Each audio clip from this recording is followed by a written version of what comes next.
চলে আমাৰ এই দিল্লী ভ্ৰমণৰ সময়ছোৱাত আৰু এটা বিষয়ে ঠাই পায় সেইটো হল আপোনালোকে জানে যে ভাৰতবৰ্ষই এই বছৰ G20 যি দেশৰ যি বৈঠক হ'ব তাতে সভাপতিত্ব কৰিব G20 যদিও মুখ্য বৈঠকখন দিল্লীত হ'ব কিন্তু দেশৰ বিভিন্ন স্থানত প্ৰায় 45খন G20ৰ ওপৰত বৈঠক অনুষ্ঠিত হ'ব তাৰে এটা ভেনু গুৱাহাটীত ল'ব লাগে এই ধৰণৰ আলোচনা এটাও মোৰ দিল্লী ভ্ৰমণ কালত কেন্দ্ৰীয় বৈদেশিক পৰিক্ৰমা মন্ত্ৰী এছ জয়শংকৰৰ লগত আলোচনা হয় ইয়াৰ উপৰিও প্ৰধানমন্ত্ৰী মোদী ডাঙৰীয়াকো এই ভ্ৰমণৰ সময়ছোৱাত মই ব্যক্তিগতভাৱে লগ পাওঁ কিন্তু তাৰ উদ্দেশ্য আছিল যে শিলচৰৰ এজন যুৱক অভিজিত গোটানী তেখেতে মোদী ডাঙৰীয়াৰ দিব্যাংগ ল'ৰা খুব সুন্দৰ পোৰ্ট্ৰেট এটা বনাইছিলে তাক আমি উপহাৰ দিব আহিছিলো তেতিয়া মোদী ডাঙৰীয়াৰ লগত মোৰ সাক্ষাৎ হয় লোকসভাৰ অধ্যক্ষ ডাঙৰীয়াৰ লগতো সৌজন্যসূচক সাক্ষাৎ হয় আৰু আমাৰ দলৰ গোটেই সকলক মই মুখ্যমন্ত্ৰী সন্মিলনৰ সময়ছোৱাত লগ পালোৱেই অহাকালি ৰাতিপুৱা গুৱাহাটীলৈ মই উভতি যাম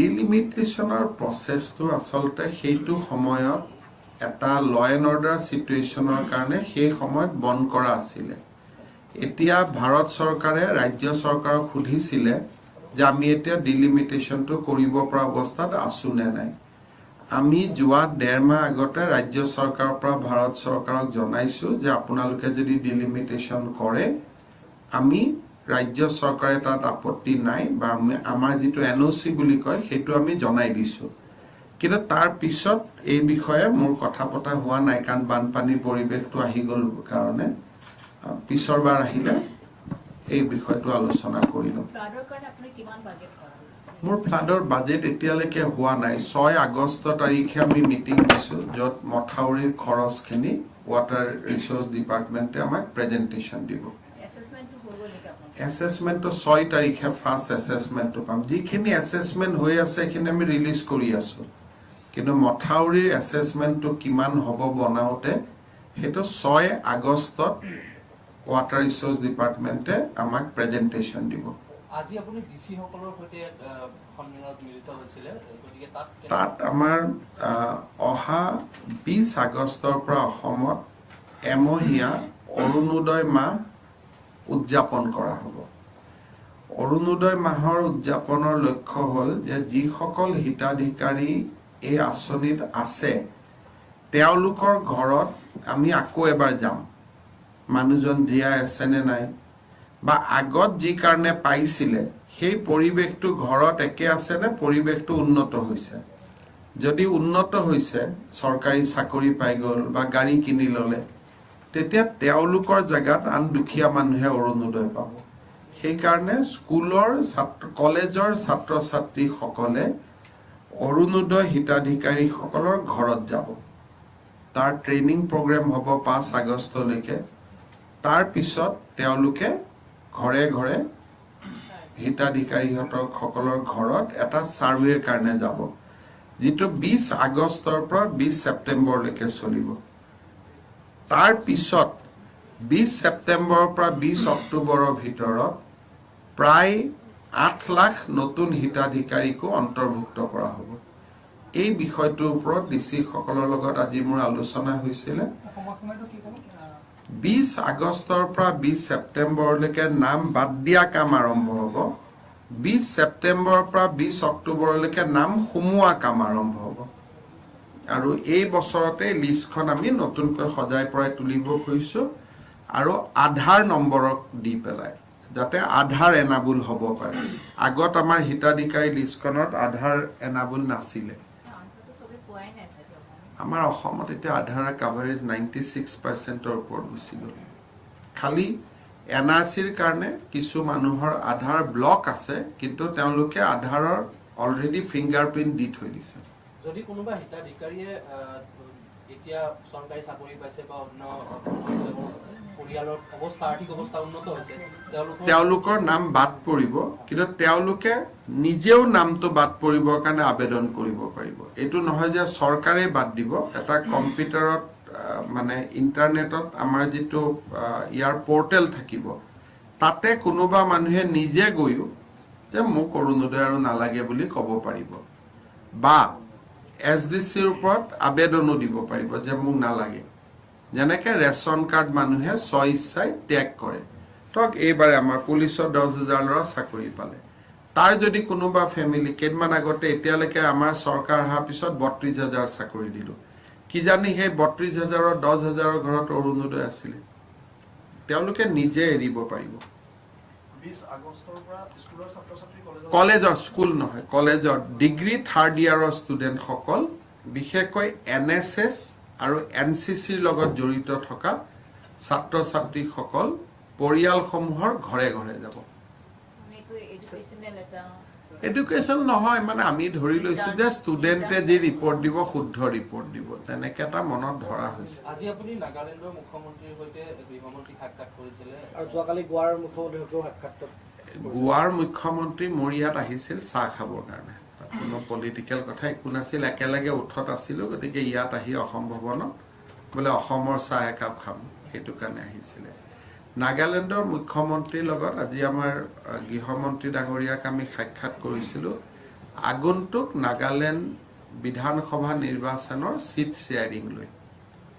গতিকে সেইটোৱে সিদ্ধান্ত হ'ল যে যোৱাবাৰ যেনেকুৱা আছিলে যে NDDP দলে 40 আমি 20, সেই চিট শ্বেয়াৰিংটো অহা 5 বছৰৰ কাৰণে আজি আকৌ ৰিনিউ কৰা হ'ল। স্টেটমেন্ট এটা ওলাইছে, মোৰ টুইটতে আছে, আপোনালোকে চাব পাৰিব। G20 वाला और वो आधार वाला थोड़ा एक बार हिंदी में बताइए।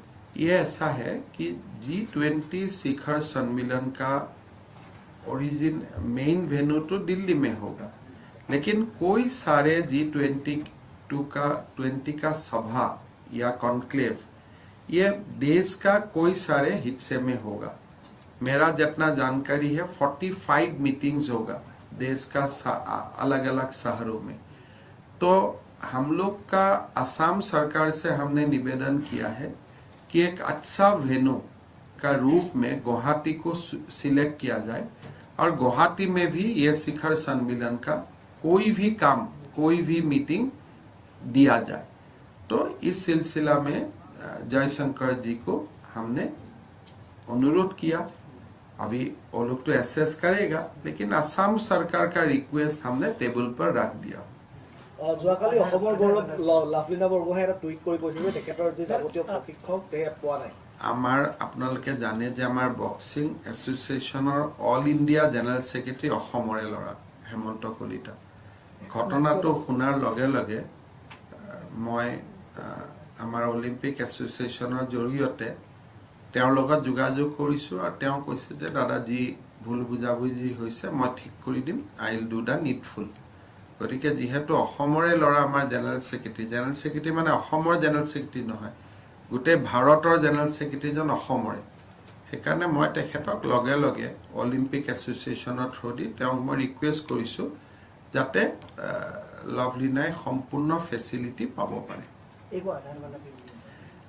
आधार वाला यही है कि असम का सारा बेनिफिशियरी, खास करके हमारा जो अरुणोदय बेनिफिट हम लोगों को देता हूँ, हम सारा बेनिफिशियरी को आधार लिंक करने का काम असम में जोर तोड़ से चल रहा है।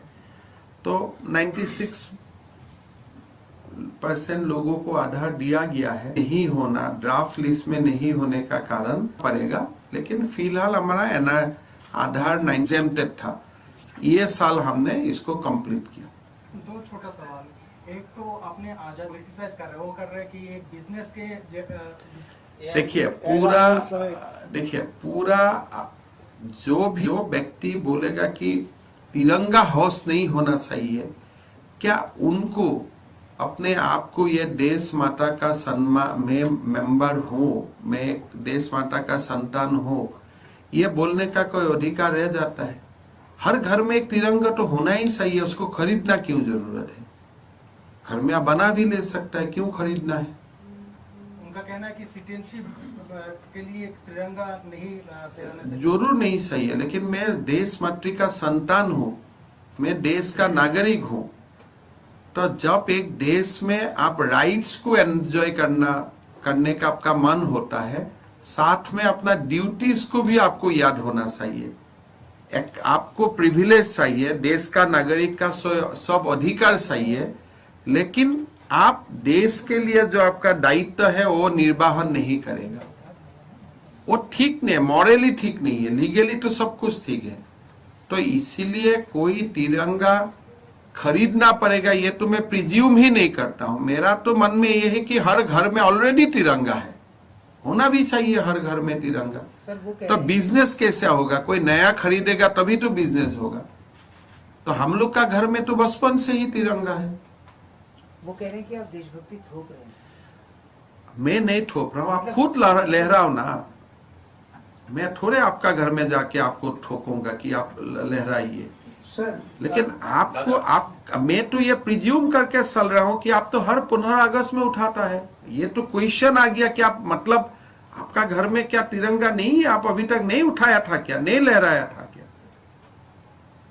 तो 15 अगस्त का दिन में हर लोग वो करता ही है, लेकिन इस टाइम हमने यही बोला कि अमृत महोत्सव है तो 3 दिन का कीजिए।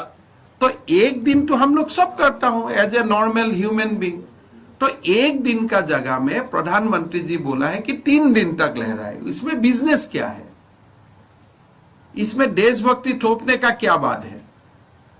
आप तो 15 अगस्त 26 जनवरी आप तो लहराता है घर में। कम से कम MLA, minister, responsible citizen, teacher, student, college, ये तो बोलने का क्या बात है? खाली इस टाइम एक ही स्पेशल है। पहले आप एक दिन लहराया था, अभी 3 दिन लहराइए। इसमें कौन सा बिजनेस है? ये कुछ नहीं, आप लोग पूछते हैं तो इसलिए बोलते हैं, सब उठा लेते हैं। Same sir, there have also been demand for population control bill, and in fact some of the MPs have raised it in the parliament. How would you like to react? अब देखिए, ये सब बात कोई पार्लियामेंट में question उठता है और मैं उसका यहाँ बैठ के जवाब दी वो ठीक नहीं है। अगर कोई बात पार्लियामेंट में उठा है उसका चर्चा पार्लियामेंट में ही होगा। लेकिन Assam has already adopted our own population policy long back and we are also implementing. तो इसीलिए हमारा बात अलग है, हम तो ये सब कर ही चुका हूँ। But do you think that model should be implemented across? कोई असम का मॉडल इम्प्लीमेंट करता है तो मैं खुशी होऊंगा, उसमें क्या है। लेकिन पहले तो आपको असम का मॉडल क्या है आपको तो जानना चाहिए। पहले तो आप लिखिए, न्यूज यूज कीजिए।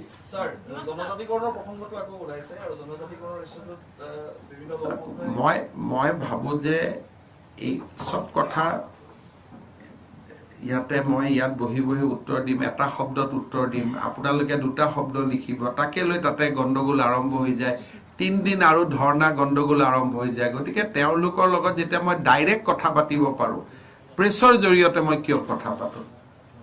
যিসকলে জনজাতীয় দাবী কৰে তেওঁলোকৰ লগত মোৰ গোটেইকেইটা সংগঠনৰ লগত মই টাচত থাকো, কথা বতৰা আমি পাতি থাকো। আপোনালোকৰ জৰিয়তে দিলে মই যদি কওঁ এইটো সময় লাগিব, আপোনালোকে লিখি দিব যে ডিনাই কৰি দিলে, না বুলি কৈ দিলে। গতিকে মই বুজিছো যে কিছুমান কথা প্ৰেছৰ লগত পাতিব নালাগে। একদম আপোনাতকৈ মোৰ বেছি সদিচ্ছা আছে, কিন্তু এইবিলাক কথা প্ৰেছৰ জৰিয়তে পাতিব নালাগে। অসমখন অলপ এটা বেলেগ এটা পৰিৱেশত আছে। 10টা কিছুমান কথা 10 জনক কওঁ, এজনে বেলেগ কৰি নিউজটি লিখে, এজনে বেলেগ কৰি লিখে, এজনে বেলেগ 10টা হেডলাইন হৈ যায়। Sir inter state boundary issues को लेकर सर एक क्वेश्चन। हाँ, आज मेघालय के leader of opposition Mukul Sangma ने डिमांड किया है कि सर जो एग्रीमेंट साइन किया गया है उसको स्क्रैप करना चाहिए। इन एडिशन टू तो अभी मुझको मैं आपको पूछना पड़ेगा कि मुकुल संगमा का स्टेटमेंट का कॉपी कहाँ है। जब तक मेरा समक्ष मेरा सचिव वो स्टेटमेंट नहीं लाते हैं, मैं नहीं पढ़ता हूं, मैं आपको क्यों रिएक्ट करूंगा? आप मान लीजिए मुकुल संगमा कुछ नहीं बोला है या जो बोला है आप समझ ही नहीं पा रहे, आप उसको क्वेश्चन कर दिया, मैं कुछ अनाप शनाप बोल दूंगा, असम मेघालय का रिलेशन खराब हो जाएगा। तो स्टेटमेंट का मुझको कॉपी दीजिए, मुझको नोटिफाई कीजिए कि विल आस्क योर रिएक्ट। दूसरा स्टेट का बारे में मैं कोई कमेंट नहीं करूँगा। Although this review of CMs that happened on Sunday, do you think that any of these discussions, these 8-hour-long discussions, were looking forward to the 2024 elections? To the saturation level, there are so many new we have not discussed, that is politics. No, anything in terms of like schemes, a lot of BJP CMs across the country have echoed the need to have a uniform civil code in their states. Do you think Assam will ever have? Views are known, our views are known. तो मैं हमेशा बोलता हूँ कि is thinking it is not that it is opaque. Everybody knows it. So उसमें वो विषय फिर सरसा का क्या जरूरत है? सरसा वो विषय में होता है जहां में हमारा ideological position is not clear. सब जानते हैं हमारा इश्यू क्या है, हमारा डिमांड क्या है, हम क्या चाहते हैं भारत को। सर ग्रीनफील्ड सिलचर का ग्रीनफील्ड जो एयरपोर्ट है उसका आपने प्रस्ताव नहीं भेजा, ऐसे बोला है। देखिए, प्रस्ताव भेजने का पहले जमीन मेरा हाथ में होना पड़ेगा ना। वो तो है अभी जब तक मेरा चाय बागान का श्रमिक का साथ एक हार्ट टू हार्ट डिस्कशन नहीं होता है तब तक मैं नहीं भेजूंगा ना। अभी तक आपने भेजा नहीं। इसमें दो इशू है। जो प्रिलिमिनरी भेजा है, they have approved the site, but हम तभी भेज पाऊंगा जब फाइनल प्रपोजल, जब लैंड का मैं मालिक हूं। आपका घर है, आपका घर का ऊपर मैं कैसे प्रपोजल भेजूंगा? सर, सिविल एविएशन मिनिस्ट्री है सिलेक्टेड दो लोग कि ये जगह मेरे लिए अच्छा होगा, आप ये जगह मुझको दीजिए। अगर आपको वहां में ग्रीनफील्ड एयरपोर्ट आप चाहते हैं, मैं बोला मैं आपको दूंगा ना पहले। So these are process step. तो कोई लोग जो स्टेप नंबर 100 है उसको पूछता है कि 100 स्टेप आप ले लिया क्या? Number 100 first I have to take 1 step, 2 step, 3 step, तब जाके 100 पहुंचेगा ना। तो अभी वी आर इन 99, सब कुछ हो गया है। अभी मेरा एक विजिट वहां में पेंडिंग है, बार के लिए नहीं हो पाया। फास्ट मालिक से तो जमीन मुझको मिल गया, 27 एकड़ वो मिल गया मुझको, लेकिन दोनों का श्रमिक का भी तो मन क्लियर होना चाहिए ना। सर तो अभी आप जाएंगे सिलचर? मैं अभी जाऊंगा, डोलू में ही जाऊंगा, हमारा जाऊंगा, पैसा भी दूंगा, श्रमिकों का साथ बातचीत भी करूंगा, उनको मैं समझाऊंगा यहाँ में फ्लाइट आने से आपका कैसे इकोनॉमी इंप्रूव होगा, एंड फिर हम लोग एप्लीकेशन डाल देगा। सर ये नागालैंड में जो इलेक्शन होना है उसके लिए आप लोगों का शीट शेयरिंग हो चुका है। एनडीडीपी जो पार्टी है वो लोग 40 लड़ेगा, हम लोग 20 लड़ेगा बीजेपी। सर আপুনি commerce and industry minister Piyush Goyal আৰু কোল মিনিষ্টাৰ সৈতে কথা পাতিছে। কমাৰ্চ মিনিষ্টাৰ লগত কথা পাতা নাই, actually food and civil supply minister লগত। তাতে হ'ল কি যে আধাৰ চিডিঙৰ ওপৰত ৰেচন কাৰ্ডৰ কাম চলি আছে। 31 জুলাইলৈকে লাষ্ট ডেট আছে, যে জুলাইৰ পিছত যদি আধাৰ নেদেখুৱাই তেওঁ ৰেচন কাৰ্ড আৰু ৰেচনৰ বস্তু নাপাব। মই ক'লো আৰু 1 মাহ বঢ়াই দিয়ক, কাৰণ কিছুমান এতিয়াও আধাৰৰ কাম বাকী আছে, বিশেষকৈ নৰ্থ কাছাৰ, কাৰ্বি আংলং জিলাত য'ত ইণ্টাৰনেট শ্ল'। সেইকাৰণে তেওঁক মই food and civil supply minister হিচাপেহে লগ পাইছিলোঁ। কোল মিনিষ্টাৰক এইকাৰণে লগ পাইছিলোঁ যে তেখেতৰ মন্ত্ৰালয়ৰ এটা কৰ্পৰেশ্যন আছে, নেইভেলি লিগনাইট কৰ্পৰেশ্যন। তেওঁলোকৰ লগত অসম চৰকাৰে এটা কোম্পানী গঠন কৰিব আৰু 1000 মেগাৱাট সোলাৰ পাৱাৰ উৎপাদন কৰিব অসমত। গতিকে তেওঁ এটা মোক ডেট দিব লাগে, যিটো ডেটত আমি গুৱাহাটীত এমঅইউখন সহি কৰিম। সেই ডেটটোৰ কাৰণে তেখেতৰ লগত মই কথা পাতিছিলোঁ যে আপুনি আগষ্ট মাহত কেতিয়া আহিব। सर करीमुद्दीन बरभुइया ने एक बयान दिया है और आप पे ऊपर आरोप लगाया है कि सिराजुद्दीन अजमल को ईडी परेशान कर रही है, आपको ईडी मास्टर बताया और कहा अमित शाह और आपके ईडी का क्या है? ईडी का हमें पता नहीं क्या ईडी है। स्टेटमेंट है सर करीमुद्दीन भाई, कॉपी दिखाइए, देखा वीडियो देखो। Sir, one very small question. As you have already been tagged as crisis solution manager for BJP, following your meeting in Darjeeling with Mamata Banerjee and the candidate, ruling party's candidate for vice presidential election, there are rumors that you have played the game plan for this. क्या game क्या है उसमें? abstaining the TMC from voting. उसमें क्या problem है? वो abstain करे ना करे तो वाइस प्रेसिडेंट का तो चुनाव तो अलग रास्ता है। ममता बनर्जी को I met as a chief minister of West Bengal and I met her as a chief minister of Assam to discuss the mutual issues between Assam and Bengal. That was a cordial meeting. इसका कोई political meeting का कोई महत्व नहीं है। लेकिन आप मिलने के बाद ही वो ये देखिए, मैं कल किसी को मिल लूंगा, उनका लॉटरी लग गया, नेक्स्ट डे लॉटरी टिकट के, उसके लिए मैं रेस्पॉन्सिबल होगा क्या? तो मैं मिलने का सिवा भी तो दिन भर और बहुत लोगों से सब लोग सब मिलते रहता है। तो ये आप देखिए, इट इज ये मीडिया को एक लगता है कि ये मुझको इसके लिए दार्जिलिंग जाना है क्या? अगर वो कोई बात करना है तो टेलीफोन में ही कर लेगा। तो मेरा तो स्ट्रिक्टली जो विजिट था वो विजिट हम चाहते हैं कि असम मेघालय, असम त्रिपुरा, असम बंगाल, तो ये बॉर्डर स्टेट का बीच में रिलेशन अच्छा होना चाहिए for our economic development. So I am in a different mission. कोई पहले असम का कोई मुख्यमंत्री, ऐसा बात हुआ था क्या? वही बात हुआ, बाकी हम क्यों करेगा? हमारा पॉलिटिकल बात और पॉलिटिकल बात नहीं होता है। वो उस तरीका से पॉलिटिकल बात नहीं होता है। आप कभी देखिए कोई सीनियर जर्नलिस्ट इसका ऊपर नहीं लिखा है। Those who have seen politics. মই বৰ্তমান এটা বেলেগ মিছনত আছো, ডাঙৰ কথা পতা, ডাঙৰ ট্ৰেক কৰা, মানে অসমখনক আগুৱাই লৈ যোৱাৰ কাৰণে। তাতে কোনোবাই মোক সোধে অমুক পেচেণ্টৰ বিষয়ে কয়, তেনেকে CM টু CM ডিছকাশ্যনত মধুপুৰ সত্ৰ এখন অসমৰ সত্ৰ, অসম চৰকাৰে তাক ভাল কৰিবৰ কাৰণে টকা পইচা দিব লাগে, এই কথাটো মই পশ্চিমবংগৰ মুখ্যমন্ত্ৰীৰ লগত পাতি কি কৰিম? তেওঁ বোলে কিবা বাধা দি আছে, তেতিয়াহে পাতিম। অসুবিধা আছে তো আমি দুইখন ষ্টেটৰ ৰিফাইনেৰী পাইপলাইন আহি আছে। It is coming through Bengal, so' lot of permissions are required. যদি অসম বদলি ভাল ভাৱ এটা হয়, বেংগলৰ প্ৰত্যেকজন ডিচিয়ে পাৰ্মিশ্যন দি থাকিব। যদি বেয়া ভাৱ এটা হয়, all file will be pending.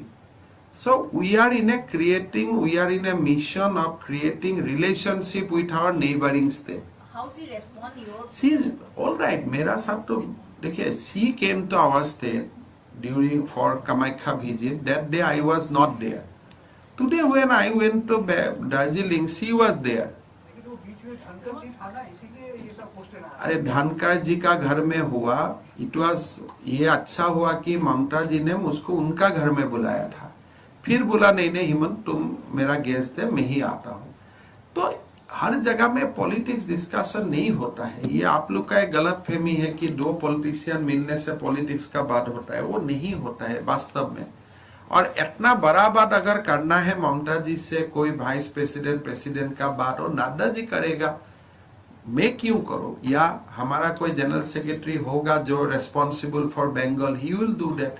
मेरा उसमें क्या? You want to take off on this whole entire issue of meeting Mamata Banerjee. Do you see the TMC emerging as a very formidable party? क्यों ऐसा बात मुझको पूछते हो? You managed हमको बोलो असम एंड बंगाल का बारे में आप पूछो। मैं we have gone there to build relations।